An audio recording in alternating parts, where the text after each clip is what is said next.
Fruits തങ്കുളു.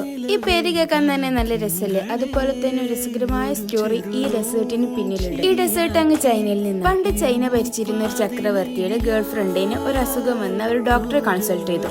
ആ doctor പറഞ്ഞു കൊടുത്തൊരു മെഡിസിൻ ആണ് ബ്രൗൺ ഷുഗറിൽ ഹെത്തോൺ ബെറീസ് വറുത്ത് കഴിക്കാൻ. ഇങ്ങനെയാണത്രേ തങ്കുളുവിന്റെ ജനനം. അവർക്ക് ഇതൊരു മെഡിസിൻ ആയിരുന്നു. പക്ഷേ ഇന്ന് അവരുടെ എല്ലാ ഫംഗ്ഷനിലും എല്ലാ പാർട്ടീസും അവരുടെ സ്ട്രീറ്റ് ഫുഡിലും ഒഴിച്ചുകൂടാൻ പറ്റാത്ത ഒരു ഡെസേർട്ട് ആയിട്ട് മാറിയിരിക്കുകയാണ് തങ്കുളു. പണ്ട് ഈ ഡെസേർട്ട് അത്തോൺസ് ബെറീസിൽ മാത്രം ചെയ്തിരുന്നത്, പിന്നെ അത് സ്ട്രോബെറിയിലേക്കായി, ബെറീസിലേക്കായി, പിന്നെ ഇപ്പോൾ എല്ലാ ഫ്രൂട്ട്സിലും അവർ ചെയ്തു തുടങ്ങി. തങ്കുളു എന്ന നെയിം എവിടുന്നാ കിട്ടിയതെന്ന് അറിയോ? മന്ദാരിൻ ഭാഷയിൽ ഷുഗറിന് പറയുന്ന പേരാണത്രേ തങ്കുളു. അങ്ങനെ ഒരു വെറൈറ്റി നെയിമും ഇതിന് കിട്ടി. ഇത് ഉണ്ടാക്കാൻ വളരെ സിമ്പിളാണ്. 2:1 റേഷ്യോയിൽ പഞ്ചസാരയും വെള്ളം എടുക്കാം. എന്നിട്ട് പഞ്ചസാര കുറുക്കി ഒരു നൂൽ പരുവത്തിലാവുന്നത് വരെ കുറുക്കിയെടുത്തിട്ട് അതിലേക്ക് ഫ്രൂട്ട്സ് ഡിപ്പ് ചെയ്ത് ഒരു തണുത്ത വെള്ളത്തിൽ മുക്കിയെടുത്താൽ ചില്ലി കഷ്ണം പോലത്തെ തങ്കുളു റെഡിയായി. അപ്പം അത്രയുള്ളൂ.